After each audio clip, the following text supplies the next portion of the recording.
வணக்கம். இன்றைக்கி நம்ம குறுந்தொகையோட 16வது பாடல் பார்க்க போகிறோம். இந்த பாடல் பாலைத்தனையில் அமைஞ்சது. உங்களுக்கு ஞாபகம் இருக்கும், நேற்று நம்ம பார்த்த பாடலும் பாலைத்தனையில் அமைஞ்சது தான். ரெண்டுக்கும் ஒற்றுமை என்னென்னா, ரெண்டும் பிரிவை பற்றி பேசுகிற பாடல்கள். ரெண்டுக்கும் ஒரு முக்கியமான வேற்றுமை இருக்குது. நேற்றுக்கு நம்ம பார்த்த பாடல் மகளை பிரிந்த தாய் அவளுடைய உணர்வுகளை சொல்லுது. இன்றைக்கி பார்க்க போகிற பாடல் காதலனை பிரிந்த காதலியுடைய உணர்வுகளை சொல்கிறது. ரெண்டு பாடலையும் பொதுவான அம்சம் பிரிவுன்னு சொன்னேன். அதே மாதிரி அந்த லொக்கேஷன், பாலை நிலத்துடைய வர்ணனையும் ரெண்டு பாடல்களிலும் உண்டு. இப்போது இன்றைய பாடலை எழுதியவர் யார் அப்படின்னு பார்த்தா, பாலை பாடிய பெருங்கடுங்கோ அப்படிங்கிறது இவரோட பேர். பேர்லேயே பாலை இருக்குது அப்படிங்கும்போது இவர் என்ன மாதிரியான கவிஞர் அப்படின்னு நீங்கள் புரிஞ்சுக்கலாம். பாலைத்தனை தொடர்பான பாடல்களை பிரமாதமாக எழுதக்கூடிய திறமை வாய்ந்தவர். பாலை பாடிய பெருங்கடுங்கோவோட பாடல்களை மட்டும் தனியாக எடுத்துக்கிட்டு மணிக்கணக்காக பேசலாம். அந்த அளவுக்கு அருமையான பல பாடல்கள் சங்க இலக்கியத்தில் இருக்குது. இதில் இவர் ஒரு ஸ்பெஷலிஸ்ட். நுட்பமான உணர்வுகளை ரொம்ப அழகாக சொல்கிறதில்ல. திரும்ப இந்த நுட்பமான உணர்வுன்னு சொல்லி எனக்கே போர் அடிக்குது. ஆனால் அதை தவிர வேறு என்ன சொல்கிறதுனே தெரியல. இந்த கவிஞர்கள் எல்லாருமே ஒவ்வொரு விஷயத்தில் ஸ்பெஷலிஸ்ட்டாக இருக்காங்க. இது தவிர எல்லா விதமாகவும் எழுதக்கூடிய கவிஞர்கள் வேறு இருக்காங்க. ஸோ அதெல்லாம் பார்த்து ஆச்சரியப்படுறது தான் நம்மளால் முடியுமே தவிர இன்னைக்கு தேதியில் நாம் செய்யக்கூடியது வேறு எதுவும் இல்லை. இன்னொரு கோணத்தில் பார்க்க போனால், இன்றைய பதிவுகளை இதே அளவுக்கு செறிவோட, இதே அளவு உணர்ச்சி புரிதலோடு நம்ம பதிவு செஞ்சு வைக்கிறது இன்னொரு 1000 வருஷம் கழித்து யாராவது நம்ம எழுத்துக்களை படித்தாங்கன்னா அவங்களுக்கு ஒரு விதத்தில் பயன்படும் அப்படின்னு சொல்லலாம். எழுத்தின் மூலமாக என்ன பயன் அப்படின்னா, இதுதான் முக்கியமான பயன். ஒரு பதிவு பின்னர் படிப்பவர்களுக்கு இந்த சூழ்நிலையை பற்றி புரிந்து கொள்வதற்கு உதவுகின்ற ஒரு பதிவு அப்படின்னு சொல்லலாம். இப்போது இன்றைய பாடலுக்கு போவோம். சின்ன பாடல், 5 வரிகள் தான். ரொம்ப சுருக்கமான ஒரு கருத்து மட்டும்தான் இந்த பாடலில் இடம்பெற்றிருக்கு. அதுக்கு பாடலுக்கான சுச்சுவேஷனை முதல்ல சொல்லிடுறேன். காதலன் பொருள் தேடி போகிறான். காதலியிடம் பாய் பாய் சொல்லிட்டு கிளம்பி போயாச்சு. அவன் அந்த பக்கம் போனோடனே இவன் இந்த பக்கம் வருத்தப்பட ஆரம்பிக்கிறா. தோழி கூப்பிட்டு என்னடி என்னாச்சு அப்படின்னு விசாரிக்கிறா. அவளுக்கு சொல்கிறா, அவன் போயிட்டான், ஆனால் இனிமேல் அவன் என்னை பற்றி நினைப்பானோ நினைக்க மாட்டானோ தெரியலையே அப்படின்னு சொல்லிட்டு சொல்கிறா காதலி. உடனே தோழி சிரிக்கிறா. என்னடி நீ உன் காதலனை புரிஞ்சுக்கிட்டது இவ்வளோதானா? உனக்கு அவனை பற்றி தெரியாதா? அவன் என்ன செய்வான் தெரியுமா இப்போது அப்படின்னு சொல்லிட்டு இந்த பாடலை சொல்கிறான்.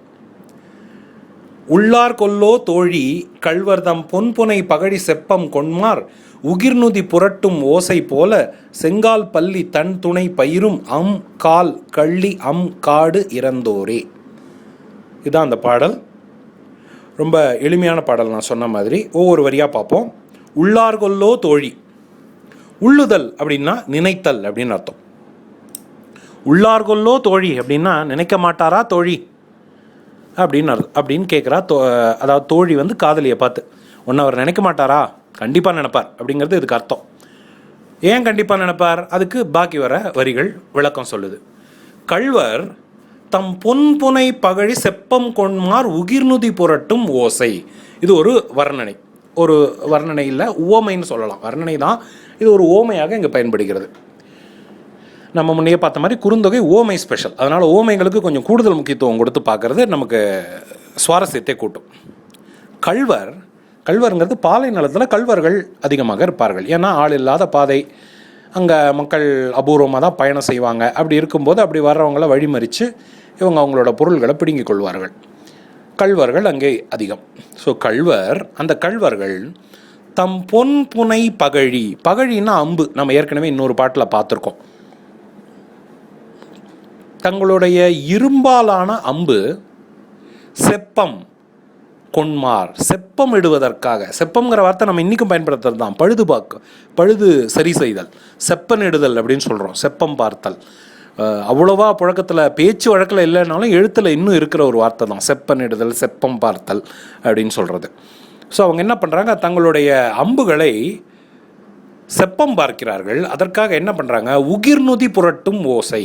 தங்களுடைய நகங்கள், உகிர்னா நகங்கள், நுதின்னா நுனி, தங்களுடைய நகங்களில் அந்த அம்போட நுனியை அப்படி புரட்டி பார்க்குறாங்க. அம்பு ஏதாவது கூர் மழுங்கியிருக்கா, இதை இன்னும் கொஞ்சம் தேய்க்கணுமா?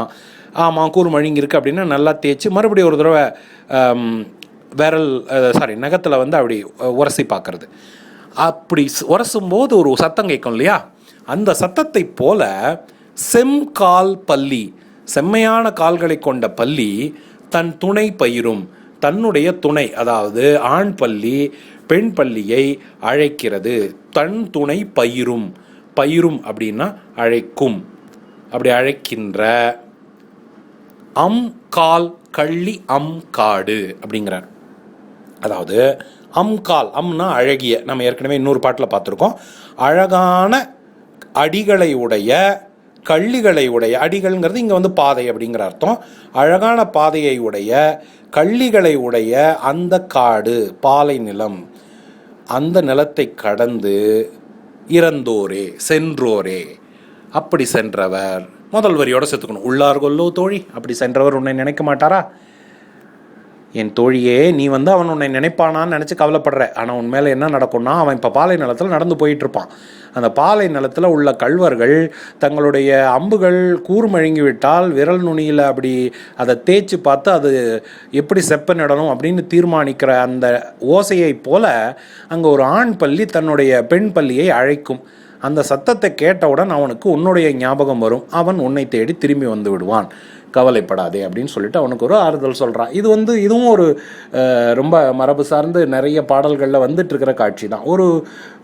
ஒரு பறவை ஒரு பேடை அல்லது ஒரு ஆண் குயில் ஒரு பெண் குயிலை அழைக்கிறது, அல்லது ஒரு ஆண் பறவை ஒரு பெண் பறவை அழைக்கிறது அப்படின்னா அதை பார்த்த உடனே காதலர்களுக்கு தங்களுடைய துணையின் ஞாபகம் வருவது சகஜம். இங்கே இவர் போவது கள்ளிக்காடுங்கிறதுனால கள்ளி நிறைந்த பாலை நிலம், அந்த பாலை நிலத்தில் என்ன மிருகம் இருக்கும்னு பார்த்தா பல்லி இருக்கும்.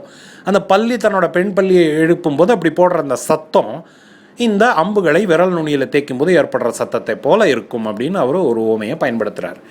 இந்த பாட்டோட சாரம்னு பார்த்தா, பல்லி தன்னுடைய துணையை அழைக்கும் சத்தத்தை கேட்டவுடன் அவனுக்கு அவனுடைய துணையாகிய உன் ஞாபகம் வரும், உன்னிடம் திரும்பி வந்து விடுவான், நீ கவலைப்படாதே, நிம்மதியாக இரு அப்படின்னு சொல்லிட்டு தோழி வந்து தலைவிக்கு சொல்கிறாள். அதுதான் இந்த பாடல்.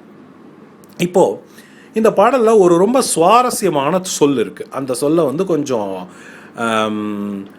நம்ம கொஞ்சம் விரிவாக பார்க்கணும். பொன் புனை பகழி அப்படின்னு ஒரு வார்த்தை வந்தது.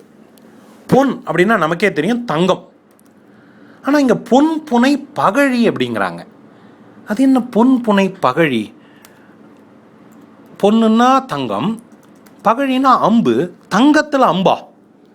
தங்கத்தில் அம்பு செஞ்சு விடுற அளவுக்கு அந்த காலத்து திருடர்கள் வந்து பெரிய கில்லாடிகளாக இருந்தாங்களா அப்படின்னா இல்லை. பொன் அப்படிங்கிறது தங்கத்தை மட்டும் குறிப்பிடுகிற ஒரு வார்த்தை இல்லை. பொன் அப்படிங்கிறது எல்லா பலவிதமான உலோகங்களை குறிப்பிடுகிற ஒரு வார்த்தை. ஐம்பொன் சிலை அப்படின்னு சொல்கிறோம், அதில் வந்து 5 விதமான தங்கங்கள் இல்லை, 5 விதமான உலோகங்கள் தான் இருக்குது. திருக்குறளில் ஒரு ஓமை, இந்த பொன் அப்படிங்கிற வார்த்தையை வைத்து திருவள்ளுவர் பயன்படுத்துகிற ஒரு ஓமையை பார்த்தா, தூண்டில் பொன் அப்படிங்கிறார். அதாவது அந்த முழு பாடலையும் படிக்கிறேன். வேண்டற்க வேண்டினும் சூதினை வென்றதுவும் தூண்டில் பொன் மீன் விழுங்கி அற்று அப்படிங்கிறாரு.